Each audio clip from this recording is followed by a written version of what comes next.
Hi అండి. బయట climate వర్షం పడుతూ చల్లగా ఉంది. ఈ టైంలో వేడిగా సమోసాలు తింటే అద్దరిపోతుంది.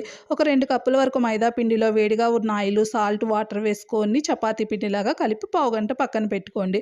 రౌండ్ బాల్స్ లాగా కట్ చేసేసుకొని పొడిపిండి అద్దుకొని వీలైనంత పలచగా చపాతీలాగా చేసేసుకుందాం. దీనిపైన కాస్త ఆయిలు, పొడిపిండిని స్ప్రెడ్ చేసేసుకొని చపాతీలని ఒకదానిపైన ఒకటి పెట్టేసుకొని పెద్ద చపాతీలాగా వీలైనంత పలచగా చేసేసుకుందాము. దీన్ని పెనం పైన వేసేసి కొంచెం కాల్చిన తర్వాత ఇలా స్క్వేర్ షేప్‌లో కట్ చేసేసుకుంటే మన సమోసా షీట్‌లయితే రెడీ అయిపోయాయి.